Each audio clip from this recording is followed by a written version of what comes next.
Media. Welcome back, and you are watching us live here on the show. We're, of course, enticing you in many different spaces and places to be able to uplift, empower, and change your lives for the better. And talking about changing people's lives for the better, this is what my next guest is really doing. And I mean, in a very serious way, he's really, really gone out there the extra mile and come up with a concept that I think is absolutely phenomenal.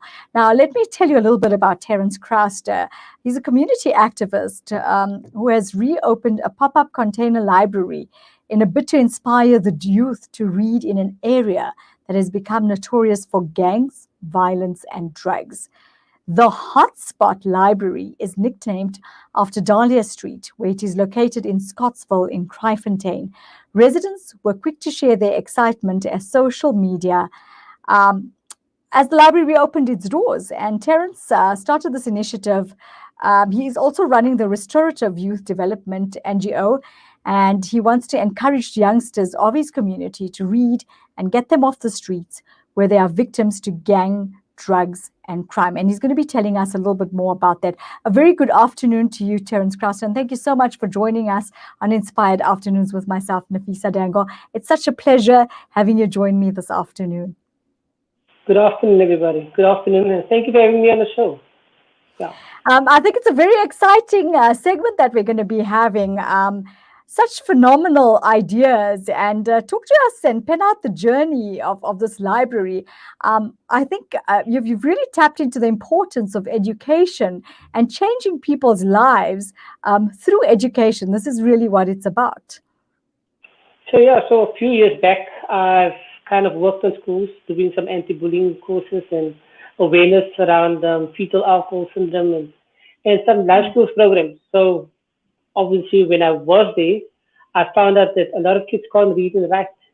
Mm, Um, that just took me to the place where I knew that I needed to start something for these young people, because if they are struggling to read and write, they're going to struggle to obviously to be to grow up and be able to articulate themselves and to express themselves in a way that people mm, need to understand themselves and so. So a lot of the kids, a lot of these kids were obviously bullied because of the lack of the ability to read properly and to write mm, properly. And so then I just started the library, started the city in a makeshift library in a shipping container. And mm. yeah, I'm sitting with 700, over 700 kids today. Wow, that's Yeah. phenomenal. It's nice and rewarding to see that, starting off from that little to that many goes to show the type of empowerment that we are creating. Because as we know, education creates empowerment, and empowerment in turn creates sustainability. And that's what it's about. Totally. Yeah. Yeah. So what we try to do is to create a platform for all these kids, because a lot of these kids don't have an equal opportunity like the private schools and the other schools. So what we try to do is to create an opportunity for all of them through just making a meaningful connection with them and create an opportunity for them so that they can at least say that, okay, I can read, I can write, I can do this and I can do that because of a platform that was created for me in an area that people has basically said, no, we don't want to come into this area because of the gang violence, because of the substance abuse. We are Mm. there to stay. We are there today. We are going to be there tomorrow, and we're going to be there the day after tomorrow, because we need to change the lives of these young people so that we, at the end of the day, can say that we are creating leaders, proper, good, inspired leaders for tomorrow. For sure. And you were talking about meaningful change, and I think that's what it's about, Terence, having to go out there and create that meaningful change where people find themselves where they're dignified all over again. Let's just before we even go into the second stage of your refurbished library, I want to talk to you about, I want you to paint a picture to our viewers and our listeners out there just about Fontaine itself. What is it? What are the challenges people are facing there? And this is the reason why you've incepted this to be able to change the lives. What is it that, I want people to really understand the hardcore situation and challenges that every single young person is going through in that area. So for most of these young people, gang violence poverty, substance abuse is like a second skin. This is what they put on every day, and this is what they need to face Mm, every day. So in an mm, area like Scottsville, where there's absolutely no other recreational activities, there's no library. So in order for those kids to go to a library, they need to walk far. So mm. there's libraries right around them, but this because of gang territory, they can't go to the library. That's Right. because of territories that has been there situated because some of these kids can't even walk to the shop because of Mm, territories that are created by these gangs. And obviously Scottsville is now and Craventon is number one in the Western Cape when it comes to murders. And mm. we want to tackle on we want to again create the intervention programs through what we do so that these kids can fall into another pattern of thinking, another way of doing things than what they see every day. So Mm. Scottsville, the Crafton area, has been riddled with gang violence every single day. I mean, if you look at an area like this, um, kids as young as 11 years old. I had a boy that was part of the library Mm. that was pulled in by the gangs Mhm. at the age of 11, and he's carrying guns. He's Sure. shooting. He's doing all these things. And our fight is basically not against the gangs, because we don't want to fight the gangsters. We Mm. just want to fight the culture of gangs, fight Yes. the It's mentality basically that is about put. changing that mindset and getting That, them to realize that there's actually yeah, more to life than that. That is not the norm of so life. true, And I think so true. that's the important aspect of it is for you to go out there and create that awareness to say, is this the type of life you want going forward? Because you're starting at the age of 11. When you're 20 or when you 24, is this the kind of life that you would want for yourself? Or would you prefer to go out there and have, like, as you were saying, having a meaningful change for life that's going to empower you and sustain you and change things for a whole lot better than what it was initially? And I like your idea of that, because the thing is there's no force actually happening there. It's awareness. It's making them understand that there's a lot more to it as far as reality is concerned, and for them to see further than that cocoon of that particular environment that they're in. Yeah. So what is also the other thing that we want to do, because there's been organizations that have been doing things in the area like Scottsville and Scottsdale and the Craftley area. But what our success was is that we were consistently there. We are there Mm, every day. That they see us, and we model what we want to see, the change that we want to see every single day. Whether it's through sport, whether it's through education, whether it's through art and culture, and or just doing recycling. But we there. So we model change every single day. And I mm, think for most of the kids, if they don't see it, they won't follow it, because some of the parents don't model change. Some of the parents don't model the things that they want to see and want to be in life, because if you don't change the way you think, and it's clearly stated in the Bible also, as a man thinketh in his heart, so shall he be. And what we mm. want to do is to change the way they think about themselves, think about their tomorrow, and think about what they want to achieve in life. Yeah. How important is it, do you think, for, I always say, yes, we have to change the youth.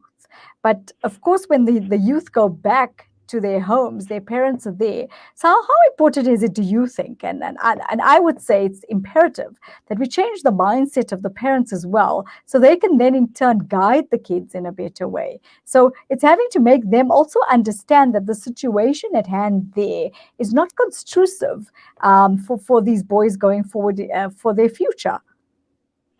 So yeah, so we have about say 150 adults that are coming to our library also. So Mm, we're planning to, we've already wrote a manual for the parents. So we want to teach them on the different parenting styles, different discipline styles, and just how to take self-care, how to create a pact of self-care for themselves as mm, parents, so they can become better parents at the end of the day. And also basically to make that meaningful connection with their child, so that the child can look at them and say that I want to be like my mom. I want to be like my dad. Because you don't have to be a rich parent to be a good parent, and we want to create that mentality in the parent also, that you don't have to be rich to be good. But it's Mm-hmm. important for parents to be part of their children's lives. It's important for them to speak into their lives. It's important for them Mm-hmm. to understand that the child's love language and to act on that and to look at them and to applaud them and celebrate them for whatever they've achieved. For most of these kids, when they come to us, that's the only time when they see an adult celebrating them, applauding them, and Mm-hmm. says, "Well done, thank you for being here." And then they go home, and then Mm-hmm. life happens again. So for us, it's important that parents step in and take charge of their role and their responsibility. For sure. And it's about creating that richness in character, as we were talking about it, for the parent to understand that they can also change their lives and in turn change the lives of their kids. But creating that richness in character is what's important, making people understand that there's an essence to life. And we need to actually determine that essence and use that going forward in our characters as such. Yeah. So it's like, again, I would say, if parents are involved, if Mm, parents are really involved in the lives of the kids, change the things that we fighting every day, like the drugs, the gangs, it will become it will become it will fade away basically. Let me say that it will mm, fade away, and that will become a norm for us. That will become a norm in the community, especially like mm, a community like Craventon, especially like a community like Scottsville, where there's so many things happening every day, and kids come to us, and we have to listen to these stories. So we have mm, documented stories. We have reference of how these kids live, and what I mean. Yesterday, some kids came to us mhm, hungry from school. They never ate for 3 days. They didn't eat for 3 days, and this is high school kids. And so they sure. come to us and they say, "Listen, I'm hungry," but Mm, then we give them something to eat, but we also encourage them to be part of our programs. And some of these parents know that we are doing this, and they look at us and say, "Listen, can't you assist us also? Can't you help us also?" So, but our mm, plan is to engage with them and say, "Listen here, let us sit around the round table and let's talk mhm. about the issues in the house. Let's sit around at the table and talk about what your role is, what your responsibility is, before we take over and give our part as well." Mhm. And I understand that that will make such a major difference in the lives of people.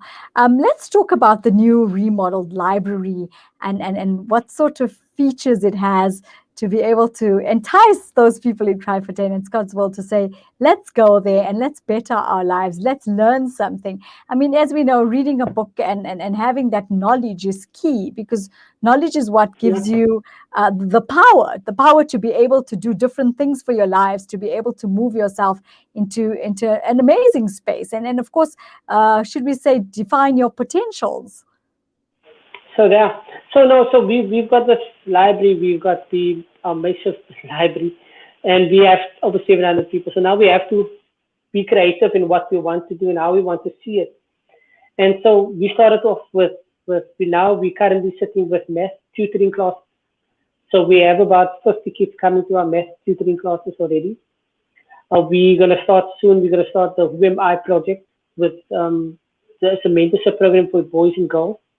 It's a new concept that we're running.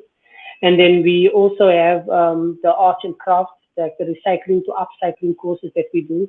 And then we have healing art, where we took a few young people and that Mhm, went through a rough time in their lives, and mhm, they do healing art every Friday. They come in and they do some healing art with a lady that did the course, and mhm, we try to install some other stuff within their lives that can better their lives, and so they don't have to think about what happened in the past as well. And then we also have the reading classes, the reading and writing classes, and we do book reviews. That's the amazing thing. So in order for you mm, to be part of the library, you have to do a few book reviews every month. So you need to have 4 books that you need to read with understanding, and you need to do a book review at our library. And then we also have like proper games that we do, like, and then we have mhm, our arts, like our sports programs, like the fives football and the netball things that we also run. And then obviously our awareness projects that we run in the community, whether it is whether it is awareness on Free to Be Me or Freedom Day, but we look at the dates on the calendar and we target those dates to create some awareness in the community as well. So it's about creating these holistic individuals that can go out there into society and interact. Are you also bridging the gap of making them understand how to integrate themselves into society? Because as we know, I mean, people in the Kraaifontein area face a very different environment as to what is out there. And of course, you don't want them going out into the work environments and post studies with that mentality of having that, should we say, gangsterism idea in them. So Yeah. how is it that you're bridging the gap in as far as that goes? So now, last week we've met with about 30 young ladies that was Mm, unemployed, and we got another lady in from HR department, and she is actually there now meeting with another organization. And there's not collaboration. Like we said, collaboration is key right. in what we do in the community. So if we don't collaborate in this time, we're gonna lose the Mm, plot. We're gonna lose everything out. We're gonna miss the point as well. So now we've collaborated with two organizations in order to encourage these young people. They go through of 2 months. They will have to go through 2 months training sessions where they teach them job readiness, and how to mm, etiquette, and how to present yourself out there when you go out there in the community, out there in the working environment as well. So after 2 months, they will obviously place them with other organizations where they can have that working experience and up their CVs and better their CVs at the end of the day.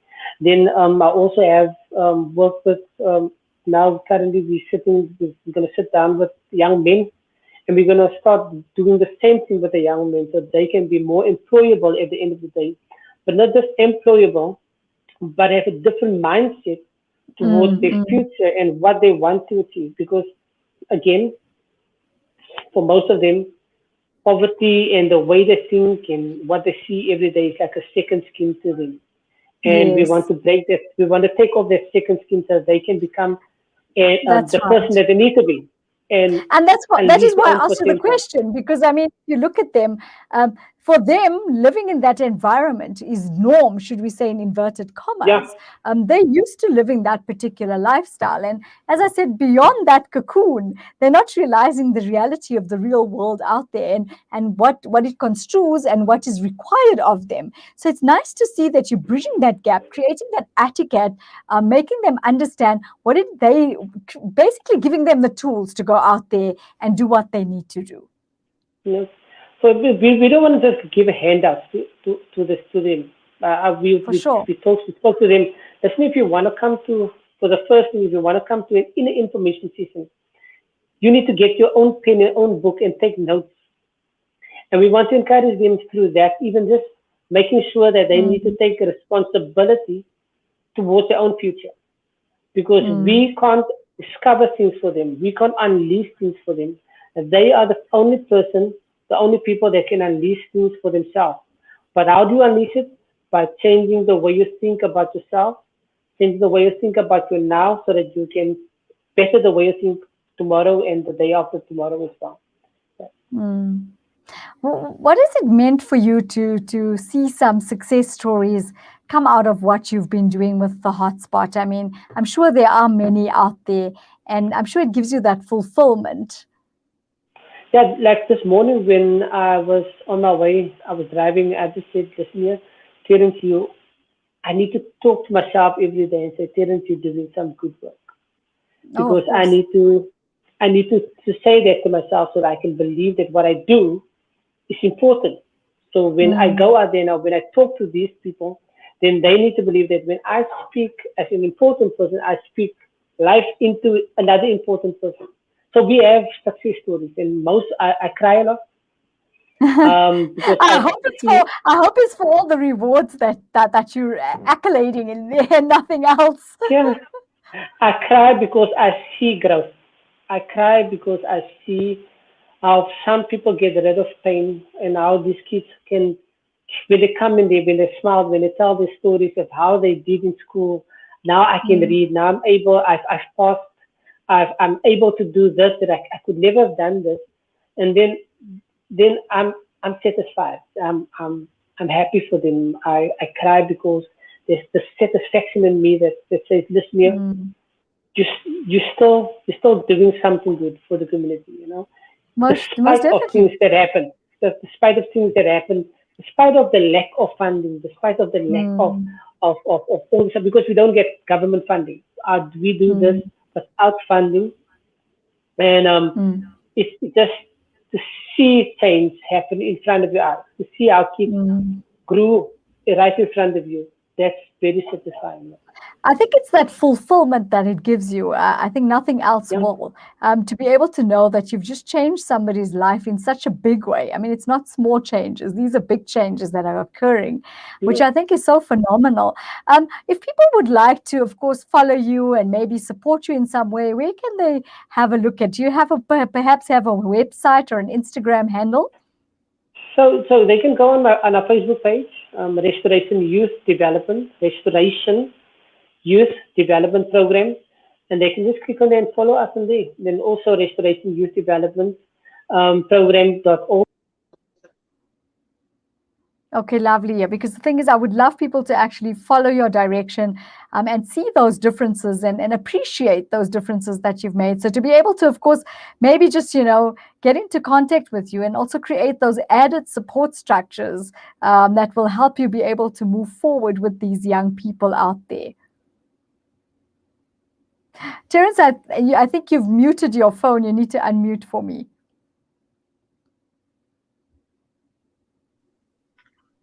So Okay, yeah, that's so better. we need some help. We need some help because we want to do so many more things. So there's a lot of things Mm. that we need to do and we want to do, but in order for us to do that, obviously we need a lot of assistance, um, because there's a lot of young people that are counting on us to make sure that they achieve in life also. So if Mm. they like, again, we've got our Facebook page, we've got our website where people can have a look, and my number is on the like people can phone me if they want to, and they can have a chat with me, and then if they have any questions, just to verify if we do what we do, then why not? What would you like to leave our listeners and viewers? Wait, hold on. There's a message that is coming from Jerome Mohammed. I see these trends are on the ground, running in every quarter of our human existence on God's beautiful earth. Low self esteem, bullying, single parent homes, crime, unemployment, poverty, lack of housing, lack of no more education are some of the society ills that are prevalent, and jails, institutions, or death seems to be the end results here. But there is hope for changing these challenges, and they can be reversed with a caring and loving environment. Not all are products of these environments. And that is so true what they're saying, Terence. I think what this particular person is trying to say is that by you doing that, you've literally been giving the hope and the support structure and being a spinal cord to your community, whereas others, and I'm glad that this has been brought up because I'm hoping other communities start following in your role model creation of this library to be able to educate and change people's lives, as I said before, for the better. And I think this is what the person is saying. Being in that environment, and there are many environments like that in South Africa as such. I mean, then it's having to go in there, collaborate with each other, create Ubuntu, and help each other move forward. So I love your idea of what you've done. And I think other people in areas that are finding themselves in that type of situation that you're in as well, with Kryfontein and Scottsville, there are many others who should actually try and follow and try and make a difference through opening these types of libraries and getting the information from you. I think it's an absolutely phenomenal endeavor, and it's definitely speaking 1,000 words to us. What message would you like to leave our listeners with this afternoon? So in order for like let me say this, let your passion fuel you.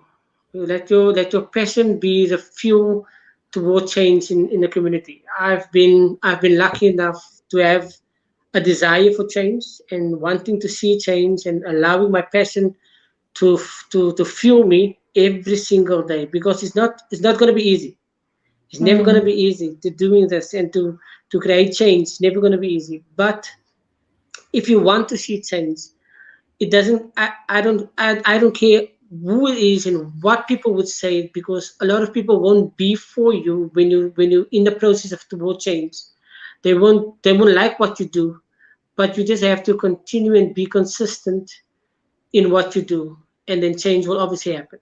I saw it every single day. I mm, saw it today, how mhm, people just came on board and just started phoning me, and out of nowhere wanting to be part of a change movement, because they see me every single day fueled by passion to see mm. change in the community. Oh, that I think is so absolutely phenomenal. From myself and the Islam Media team, you definitely are a role model and inspiration to other societies and communities for that very serious dedication and loyalty and direction that you have to being able to uplift and empower. And we'd like to commend you and accolade you and acknowledge you on that, because I think you're doing an Thank you. absolutely phenomenal job, especially in an area like that. And I'm going to shout out to all other communities to be able to follow in suit of what you're doing and to be able to collaborate with you and go out there and make many a moons of a difference, because you already have in your particular area. So thank you so much for joining us. And once again, congratulations, which wish you nothing but the best going forward. We're definitely going to follow your journey to see what other great things you've been doing for people out there. Thank you so much for having me part of the show, and thank you for just making me part and for reaching out to us. It's so amazing just to share our story.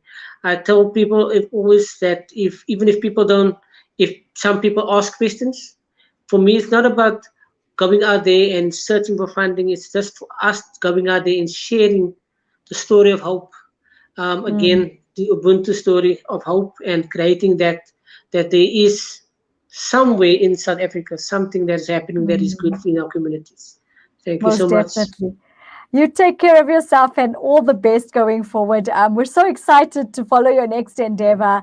You've inspired us in many directions, and I hope we've inspired our listeners as well. Thank you so much. You do take care of yourself and stay safe.